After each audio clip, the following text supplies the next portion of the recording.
This is Pathway to Recovery, an SA Lifeline Foundation podcast featuring hosts Tara McCausland, who is the SA Lifeline Executive Director, and Justin B., a sex addict living in long-term recovery. We have conversations with experts and individuals who understand the pathway to healing from sexual addiction and betrayal trauma, because we believe that recovering individuals leads to the healing of families. Welcome to the Pathway to Recovery podcast. I am your host, Tara McCausland, and I have a special episode for you here today.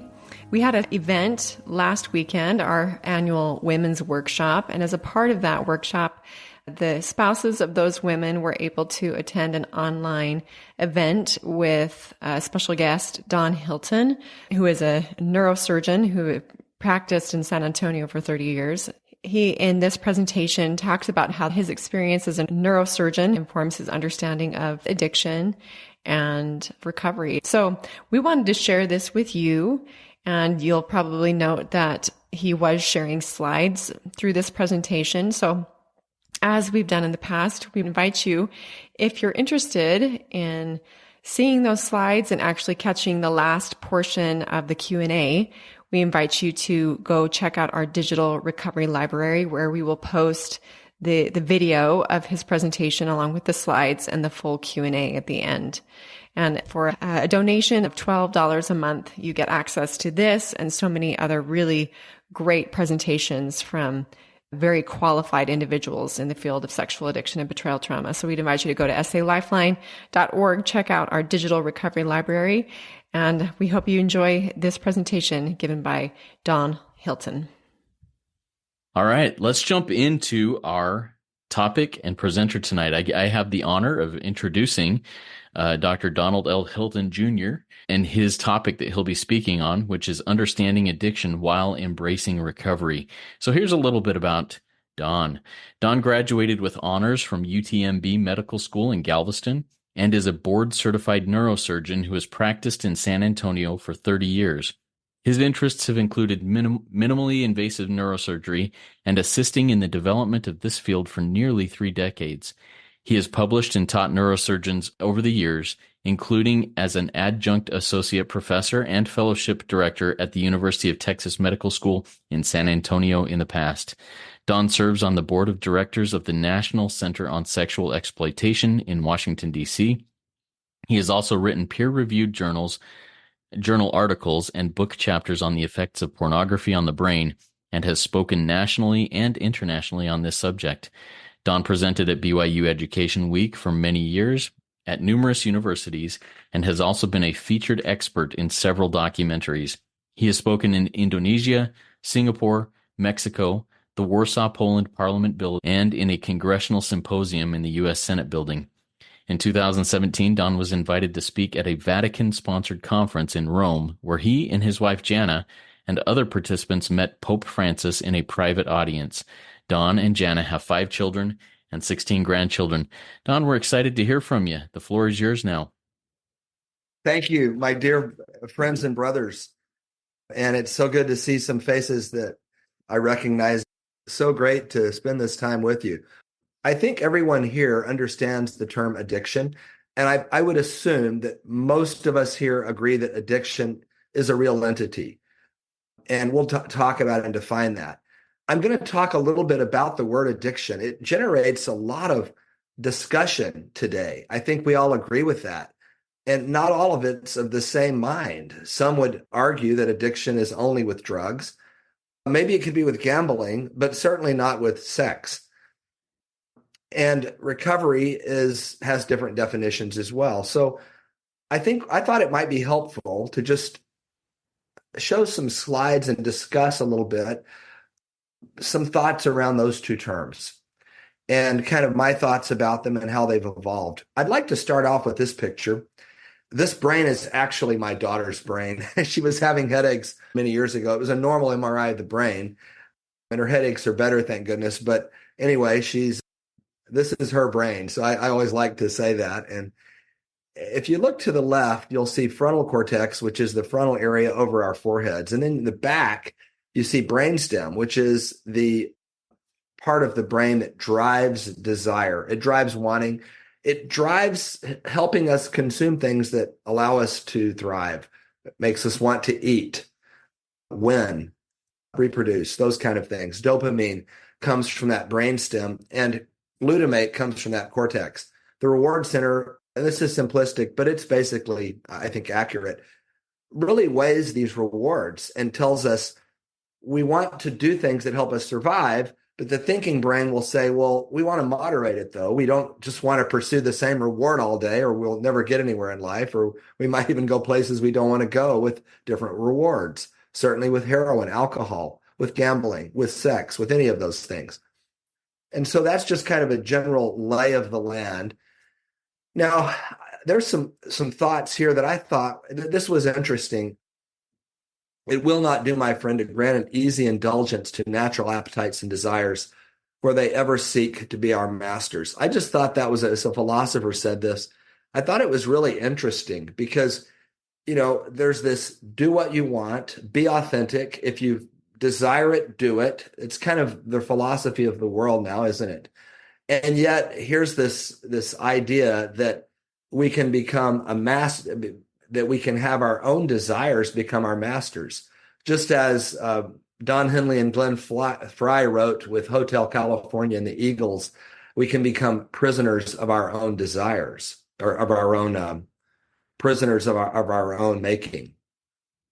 Also from C.S. Lewis, the Screwtape Letters, where Screwtape is teaching his nephew Wormwood how to be a good devil, and he said, an ever-increasing craving for an ever-diminishing pleasure is the formula. And that's actually what happens with all addictions, is we pursue this shrinking reward that the wanting becomes the most important thing, even over the pleasure. And sadly, this is true for all addictions, whether they're substance addictions or behavioral addictions as well. So this word addiction that tends to cause such consternation, we first see it in 1529. It's in Antithesis by Frith, and it's from the Latin, and it means assigned by decree, made over, bound, devoted. I think we would all agree that's a pretty good definition for addiction. When we're in an addiction and we are focused on that addiction, we are made over, bound, and devoted to give up everything for that addiction, whatever it may be. Yet Shakespeare, and actually I'm going to come back to that one. I have that one at the end, and I meant to take it out. I'm going to come back to that one at the end. That's a recovery slide. We're going to do that at the end. Now, continuing with addiction, we'll go through the word addiction first, and then we'll come back and we'll spend some time on our favorite subject, and that is recovery. But this is from Henry Waxman's subcommittee in 1994, when the Tobacco 7 got up, and they had PhDs with them saying, Mr. Congressman, cigarettes and nicotine clearly do not meet the classic definition of addiction.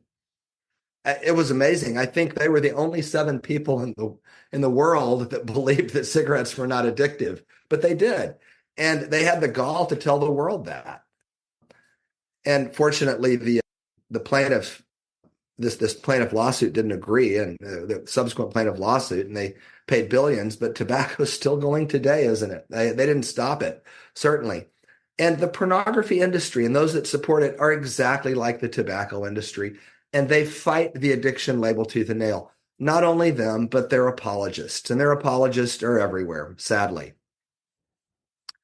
Now, what they'll say, and I'm not going to spend a lot of time on this. If any of you are interested, Andrew or Stephen can connect you with me if you want some of the good science on this. There's a lot of it. And I'm doing this just to arm you. But what you'll see is, well, the DSM says that sex pornography is not an addiction.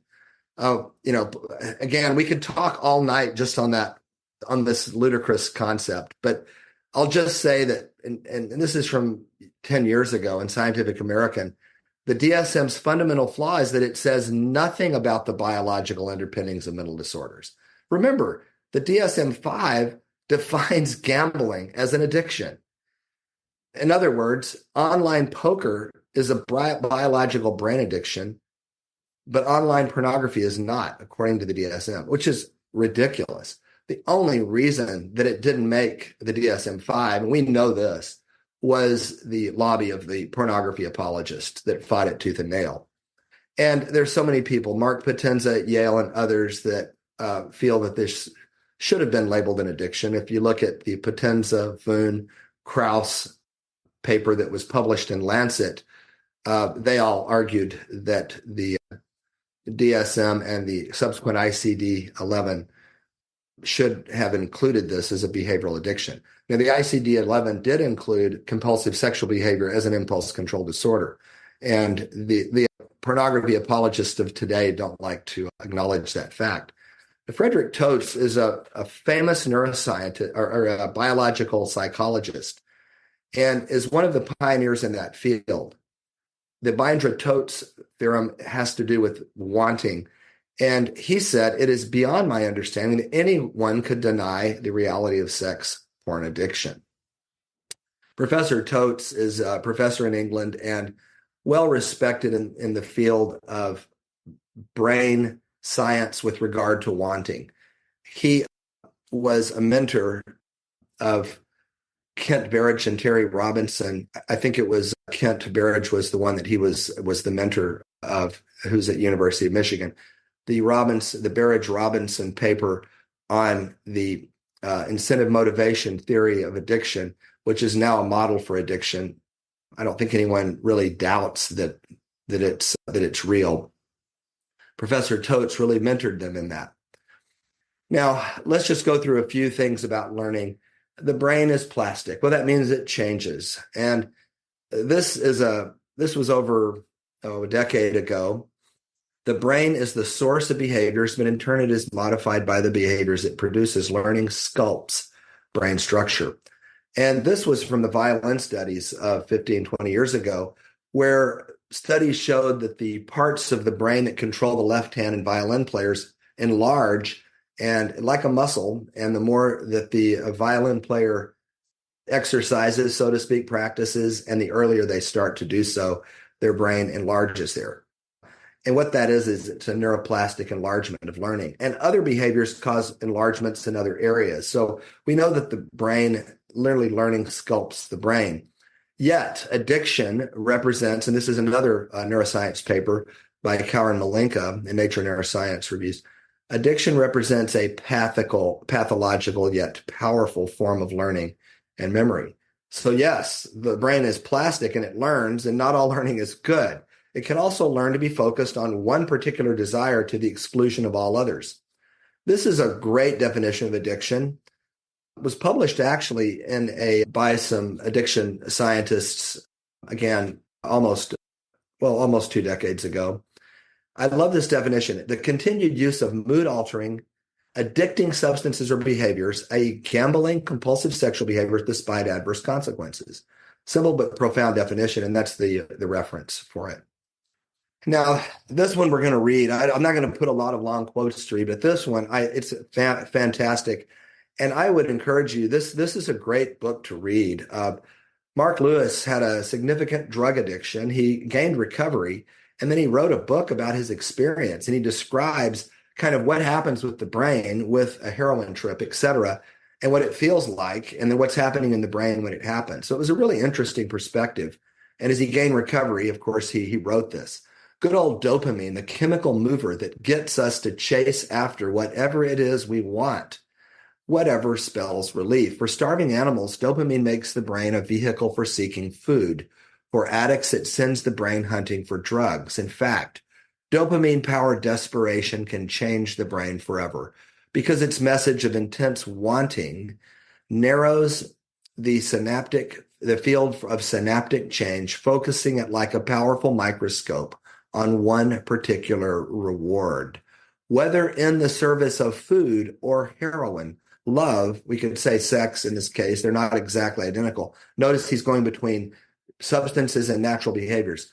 Food or heroin, love or gambling, dopamine forms a rut, a line of footprints in the neural flesh. And those footprints harden and become indelible, beating an intractable path to a highly specialized and limited pot of gold. I will say this right now. We're going to come back to recovery at the end. Recovery forms a rut.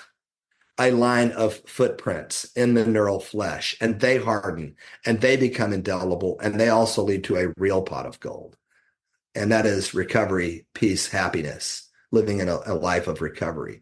So the neural learning works both ways. And I'll talk about recovery later and more about that. This is a paper I wrote in a neuroscience psychology journal a number of years ago about pornography addiction, a supernormal stimulus consistent in the context of neuroplasticity. And I won't take time to go much into this paper, but if you're interested in the subject, you can Google this and pull this paper. And then if again, you can get my email from or cell from the others, and I'll be happy to talk about it. Now, I'm going to quote a couple of world religious leaders. We're keeping this non-denominational tonight, so I'm going to use two world leaders that have spoken recently about this. One is Pope Francis. Pope Francis said sexual pleasure is a gift of God is undermined by pornography. And basically, it's satisfaction without relationship, and it can generate forms of addiction. So and this is earlier this year, Pope Francis said this. Now, a few years ago, Jan and I had the wonderful privilege of being invited to speak at a conference on protecting children from pornography at the Vatican in Rome. And Jan and I were able to meet Pope Francis at a private audience. And at that audience, it was in the Vatican apartments. And I say apartments, I mean, Bernini's on the wall apartments. It's not don't think of the apartments down the street it was remarkable. But Pope Francis in that audience told us, the whole group, we would be seriously deluding ourselves were we to think that a society where an abnormal consumption of internet sex is rampant among adults could be capable of effectively protecting minors. I thought that was a really thoughtful insight that he gave us there. Now, President Russell M. Nelson of the Church of Jesus Christ of Latter-day Saints recently said any addiction, be it gaming, gambling, debt, drugs, alcohol, anger, pornography, sex, or even food, offends God. Why? Because your obsession becomes your God. You look to it rather than to him for solace. If you struggle with an addiction, seek the spiritual and professional help you need. So here is two world leaders, both calling pornography, sexuality, that it can become an addictive behavior. And they use that word. For people trying to soften the addiction word, for instance, with President Dr. Nelson, I would point out that he's a very astute scientist and has not only an MD, but a PhD, and is very understanding when he uses the word addiction. He doesn't do so naively. Okay, so I'm going to talk a little bit about the chaos of addiction, because those that are inside the throes of addiction, let's say that we're struggling with a drug addiction, a behavioral addiction. It could be gambling. It could be pornography. It could be any addiction. But when we're in that addiction, we are the eye of that hurricane. And in that eye, it's calm. Think about that. When you're in the eye of the hurricane, I'm actually at my mom's house in East Texas right now visiting this weekend. And several hurricanes, Ike, Audrey, have come through here. And boy, she had a lot of tree damage with one of them. And there were a lot of homes flooded in this area too. We came and helped muck out homes.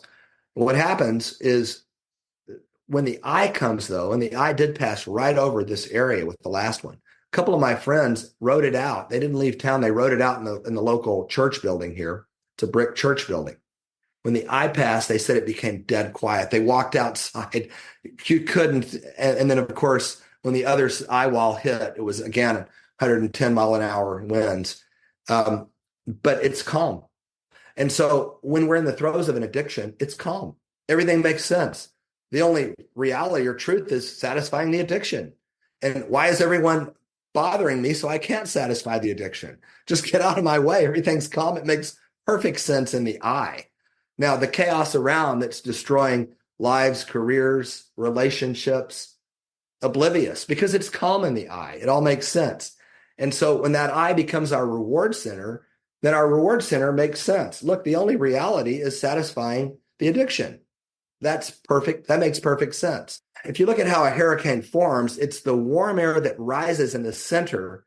And as it does, it creates the vortex of the swirling winds. And in a sense, that's the dopamine deficiency. As the brain becomes imbalanced, then it's a dopamine vortex. and that fuels the chaos. To satisfy the dopamine, it doesn't matter what else happens.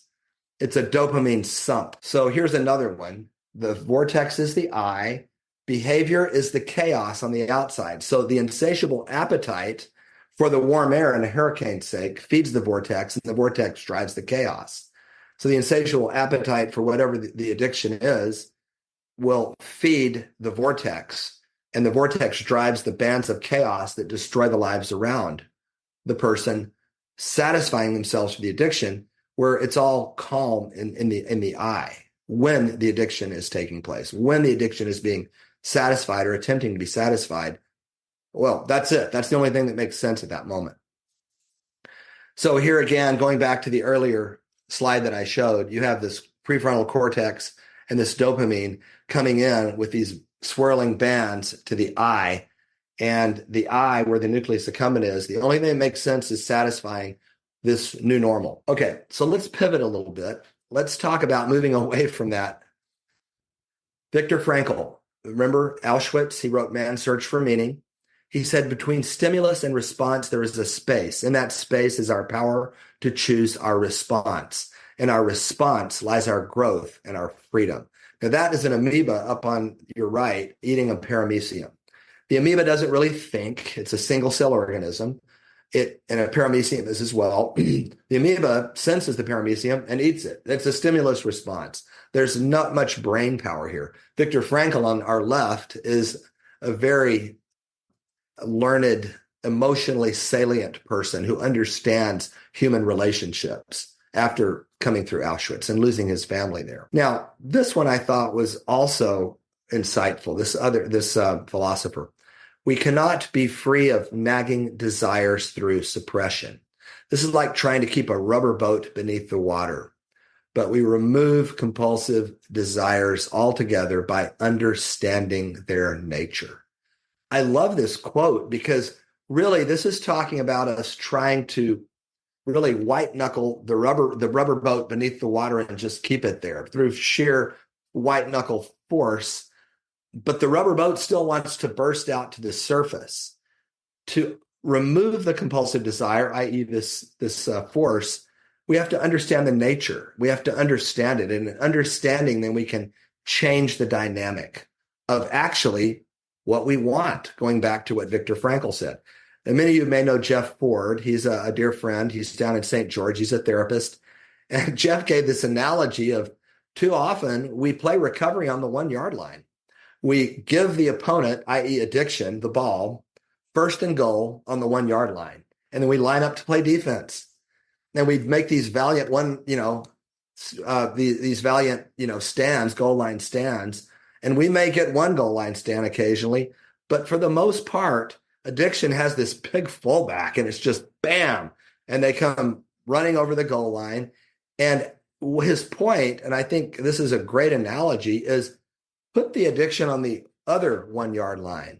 So they would have to try to make a lot of first downs to even get anywhere near the goal line of a relapse, i.e. from the perspective of the addiction being the offense here.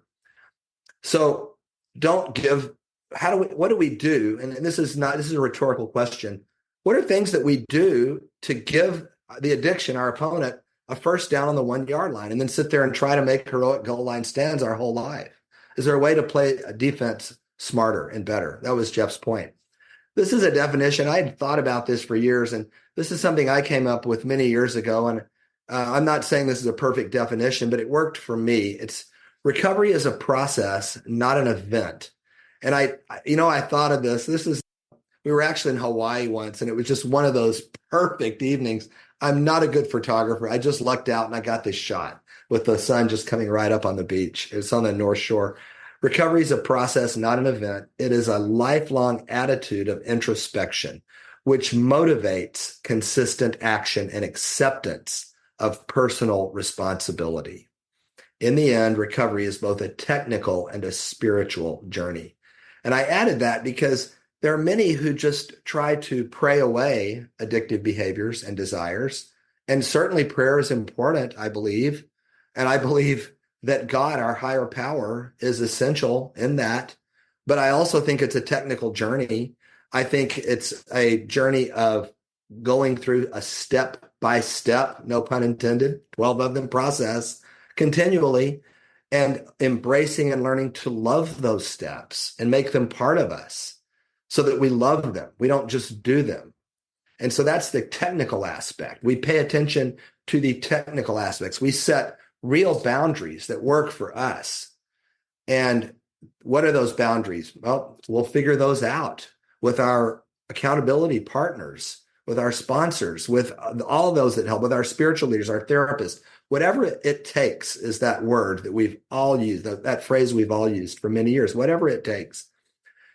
And in doing so, we can become human again. What do I mean by that? Well, Cicero on friendship, he said this 2,000 years ago, yet more, if emotion be eliminated, what difference is there? I say, not between a man and a brute, but between a man and a rock, or the trunk of a tree, or any inanimate object. Pornography addiction, sex addiction erodes empathy. And empathy is what makes us human. Loving and feeling compassion for our loved ones, for all of humanity, for everyone, seeing people as people and not objects to use or consume. And so as we gain recovery and come back to wholeness, then we become human again. We start to feel again. We feel love, we feel compassion, and we feel empathy. And empathy comes back. Now, this is one of my favorite quotes on recovery. It's C.S. Lewis. And I don't know if I've ever, again, we could spend all night on this one, but we'll just go through it briefly. And then you can, of course, find this when it's in the preface to The Great Divorce, the book he wrote. Now, he doesn't mean the great divorce in a marriage way. He means to divorce ourselves from Satan.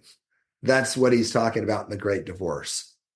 I do not think that all who choose wrong roads perish, but their rescue consists in being put back on the right road. A wrong sum can be put right, but only by going back till you find the error and working it afresh from that point, never by simply going on. Evil can be undone, but it cannot develop into good. Time does not heal it. The spell must be unwound, bit by bit, with backward mutters of dissevering power, or else not. If we insist on keeping hell, or even earth, we shall not see heaven. If we accept heaven, we shall not be able to retain even the smallest and most intimate souvenirs. Again, C.S. Lewis, I love that point, unwound step by step, point by point, bit by bit. And really, that's what we're doing as we go through, as we work our steps, as we consider, as we change. We're going back and we're becoming someone different. All right, just an analogy again on kind of getting it and understanding it. Analogies help me to think, and these are some that have come. Okay, I was born in this city, Galveston. My father was a medical student in this city in 1959. And this is over half a century earlier than that. Galveston City in 1890, it was the Wall Street of the South, biggest cotton port in the U.S., third busiest port, more millionaires per square mile than Newport, Rhode Island. So it was pretty much on the top of the game, way bigger than this little town of Houston up the river from it. And of course, the Galveston storm of 1900 completely leveled Galveston, 6,000 to 7,000 dead, still the largest natural disaster in U.S. history, more dead from that event than any other event in U.S. history. Now, again, I'm going to go back and forth. You can see where we're going here. It's the hurricane that did it. It's that chaos of the bands. So the chaos addiction, it's the unmanageability of addiction. So in the eye, we think we're managing the calm of the eye, but the storm is doing this around us and destroying Galveston. Now, Isaac Klein, this is an amazing book. It's called Isaac's Storm. It's a fascinating book about the Galveston storm of 1900. And Isaac Storm, was the chief or the director of the U.S. Meteorological Center at Galveston in the 1890s up to the storm. And he said, literally, the opinion held by some who are unacquainted with the actual condition of things, that Galveston will at some point be seriously damaged by some such disturbance, meaning a hurricane, is simply an absurd delusion. He said it's impossible. Galveston cannot be destroyed by a storm. Later, afterwards, he said, after he lost his wife in the storm, When they found her body, he could tell by the wedding ring. That's how he recognized her under. And, so he experienced tremendous loss. And he said afterwards, this being my first experience in a tropical cyclone, I did not foresee the magnitude of damage which it would do. Now, I like this learning process that Isaac experienced here. Of course, feel sad for him with what he experienced with his loss, but I'm talking about what he learned here. He changed. He thought, okay, I get it. I understand. I didn't understand, but now I do understand. What helped him? Well, he didn't want the loss, but he really got it afterwards. We don't really want the losses that come to us if we act out in our addictive behaviors, but the lessons that we learn from them can be invaluable to us. They can change us. They can, like Isaac, help us see things that we didn't see. Now, we were with Stephen and Rill once, and we had a family member, and we were wondering what we could do to help them understand and see things differently. And I remember Rill told Jana and Stephen and I that we could pray for interruptions to come into their life, which would turn them towards recovery. I just thought that was so inspired that she said that, and Jana did as well. Okay, another analogy was back in September 8th, 1900, when the storm hit. How could they know about the storm? They didn't really know it was coming. There was no way to really understand it. And this is a map that was drawn on the day of the storm, where they went back and redrew the approach after talking to some weather folks in Cuba and other places, but they had no idea. It was only redrawing it after the fact. And this was the Bolivar Lighthouse right across the bay. And that's really the only way they could see a storm, was to look in the lighthouse and see the waves. So are we looking at addiction with a limited understanding? Or now it's different, of course, with hurricanes. We have satellites. This is Hurricane Ike, for instance. And we also now have a lot of tools that we can use to understand addiction differently and to see it with a different eye, so that we don't have to just wait now. Sexual addiction wasn't even understood decades ago. And now we understand it as a process that we can work with. Now, this medical school on the left, this is my medical school. This, of course, the medical school is much bigger. This was the original building. And that's after the storm. This was one of the few buildings that was standing after the storm. You can see the wreckage around it. This is today. It's been restored. And that's what recovery does. It can restore. And I think the building is probably much more beautiful today than it was before the storm. I mean, I saw some pictures before the storm and it looked nice, but it's gorgeous today. They really did a nice job with Old Red, as we lovingly call it, kind of the symbol of our school. That's recovery, because when God builds us back, he does it better, doesn't he? I love this from Victor Klein, who really talks about recovery. And he says 4 major factors that he found that most predicted success. First, the individual must be personally motivated, and it's got to come from within us to be free of his or her addiction and possess a willingness to do whatever it takes to achieve success. You can never force a person to get well if he or she doesn't want to. Second, it is necessary to create a safe environment, which drastically reduces the access to porn and other sexual triggers. What is that safe environment? Well, I would argue that part of that environment is the same for everyone. There are some places that none of us should ever go in our mind or physically or on the internet or online. We just don't go. There are other things that may be unique to that person. Maybe someone is like, I'm not going to a beach. I don't want to go to a beach. It triggers me. Someone else may have something else that for them, at least at that time in their life, is not as safe for them. So really a safe environment needs to be created by us, honestly, in consultation with our sponsor, with others that we love and trust, and with ourselves as we're honest, and with God teaching us. Third, he or she should affiliate with a 12-step support group, which, that's why we're all here. Fourth, the individual needs to select a counselor or therapist who has had special training and success in treating sexual addictions. That's key. Not all therapists understand addiction. Some therapists are more of the camp that there's no addiction with sexuality, which, as I said, is ludicrous. But, choose someone that does understand it. Now, this is that quote that I passed on earlier, because it's really more with recovery. refrain tonight, and that shall lend a hand of easiness to the next abstinence, the next more easy. For use almost can change the stamp of nature. That's what I was talking about earlier, where those ruts in the brain can be good ruts in the brain. They can become new paths of recovery that are then indelibly formed in our brain and help us then to pursue healing paths with ourselves and with others that we love. Okay, this last analogy now. This was Ike, and Ike came through my mom's property and knocked a lot of her trees over. This was a big oak tree in her backyard, and we were pretty surprised when that one came down. But if you look at it, you notice that the roots aren't as deep. And I was kind of surprised. I thought the roots would have gone a lot deeper than that.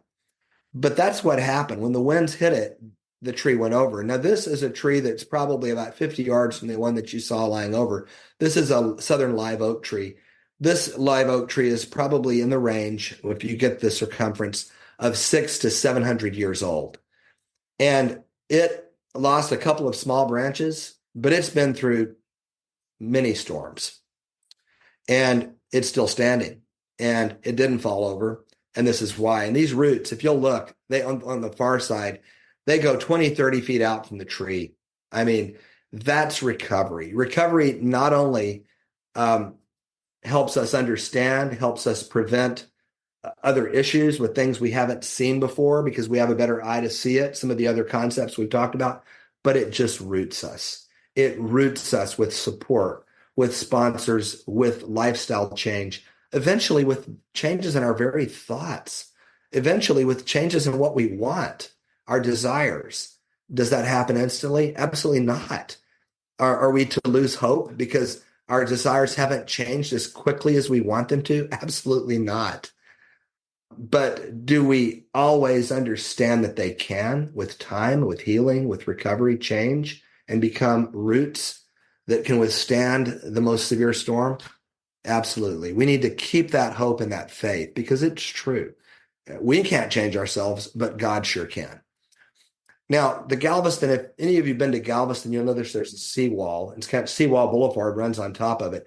Right after the storm, they started building that next year, this big seawall to prevent the city from being buried by water as it was in the storm. This is the seawall today. And with the big storms that have come recently, there was some wind damage, but it didn't destroy the city. Hasn't happened in 120 years. And this seawall has done its job. And it has provided the barriers, the safety, the safe environment, the change. They actually elevated the buildings. They literally raised all the buildings up near it on stilts. They filled dirt in and made the whole city higher. That's what we can do. Recovery makes us higher. It raises us. And then we put a seawall to protect ourselves from the storms. Okay, and I'll finish with this last analogy. Jan and I had the opportunity a few years ago to go on a Travels of Paul cruise with Michael Wilcox. And just a delightful person. And when he talks about whatever he's talking about, he knows everything about it. Just he's a joy to listen to and to travel with. And we did a Travels of Paul, and we were going across on this cruise, and we went to Ephesus and up some of those places, but also to Istanbul. But in the Greek Isles, he told this story where the mythology supposedly said that it happened. Now, in the top one, that's an ancient Greek vase that depicts Odysseus and his men sailing by the island of the Sirens. And the Sirens were these kind of mythical, half-female, seductive creatures that would sing and seduce the sailors so that they would either jump in the ocean to swim to the island and drown or sail their ship into the rocks. And the sound was so seductive, so compelling that no one could resist it. So Odysseus, to get by the island of the Sirens, had his men plug their ears with beeswax, and then he had them tie him with ropes to the mast. But he wanted to hear it. So they did get by the island, and he tried to tear himself loose to jump in the water, but he couldn't. He was tied. So that's one way to do it. I call that the white knuckle method. Now, and it's better to do this, of course, early on than to jump into the water and swim and crash into the rocks, drown. But I think the bottom one is better. and Michael told us these stories when we were in that part of the world. Now that's Jason and the Argonauts. And they also later went by the island of the Sirens. Now what they did, they had something else on the ship with them. They had Orpheus. And Orpheus played the lyre and sang and had, our legend says, the most beautiful voice and ability with music in the ancient world. And so when they came by the island and the sirens started to sing, Jason had Orpheus play his lyre and sing to the men. And the music of Orpheus was so beautiful and so compelling that they didn't care about the sirens. They lost all desire for that in listening to Orpheus. And Michael Wilcox used the term because Orpheus sang a sweeter song. I think that's recovery. I really do believe that as we change our focus and we sing this sweeter song and hear this sweeter music of being human, that combined with everything else that we do to seek grace from God to help us, help from our sponsors, our family, everyone that loves us, I think it's a sweeter song. And I think eventually we can all, like Jason and the Argonauts, sail past the sirens of the world and simply want a different thing, a sweeter song. Thank you. Thank you so much, Don. Very good. Very good stuff. Appreciate that. I've received a couple of questions from our audience here, and I've written one or two down also. First question comes from Tyler. Tyler says, how do you navigate practicing recovery as a healthcare provider when you come in contact with people in their most exposed, vulnerable, intimate form? And this is coming from a nursing student. So what are your thoughts on that? Yeah. And so as a nursing student, this is kind of a new boundary. You know, it's human beings that are vulnerable. It's new. And I would say that just as we have boundaries of seawalls, that the seawalls of Galveston are walls that are constructed, we have boundaries in our minds that we build. And it's truly an opportunity to see these humans, these vulnerable people, coming for help with their very lives exposed in that way, and literally form that wall, that seawall, to just change the way we think about those. And then have this wonderful and unique opportunity to think about the human body in a different way and to not see it as a sexualized object. So it's a learning process. But yes, as a new student that's never really been exposed to that, it's a new wall to understand and to build. Thank you for that. You know, this next question that comes in aligns with one of them that I wrote down, and it has to do with your talking about how our addictions basically destroy our ability to empathize and have compassion for others, and recovery can restore that. I've been in the rooms for 10 years, and I still really struggle with compassion and empathy for others. So question here is, what does that process of regaining empathy and compassion look like to you? And then I want to follow it up with one from Greg from our audience. What are the top 2 techniques or tools you can give us to help us practice empathy? I think just practicing seeing people as a mirror of us. We have empathy for ourselves. We think, well, I don't want to do that. I don't want to feel this. I don't want to experience this, things that are painful. And then just practicing, that's me. That is another human being that feels just like I do. And I don't want them to feel the slightest pain as well. I will say that with recovery, with time away from the bleeding or the acting out of addiction, that empathy returns. And it takes time. It's a process. And it's not instant, but it can come and it can be a great gift. I also think we simply have to just pray for it and be patient and wait for us to understand and learn. One way too is to look at betrayal trauma stories.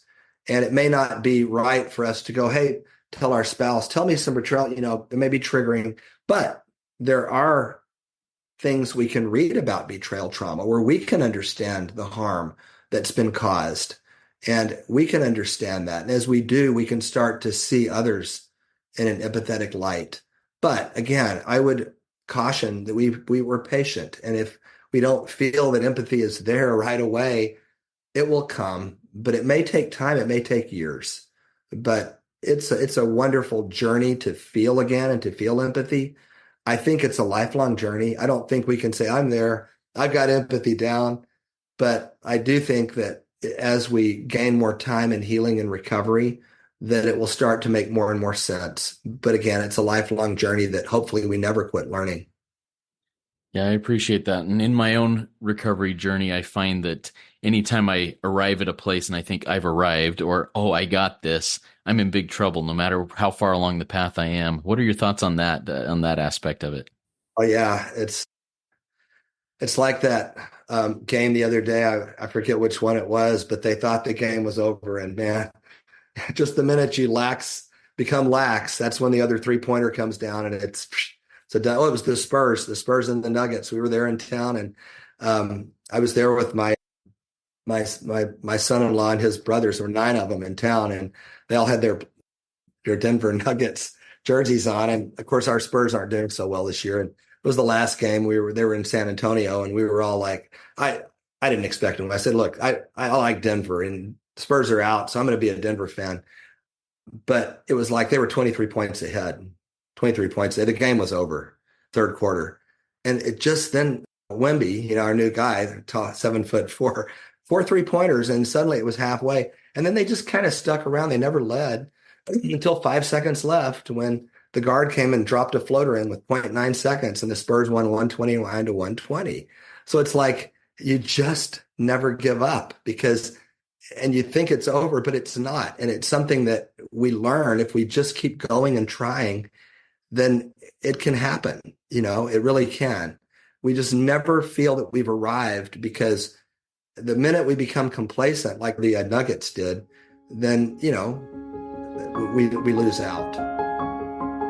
Thanks for joining us.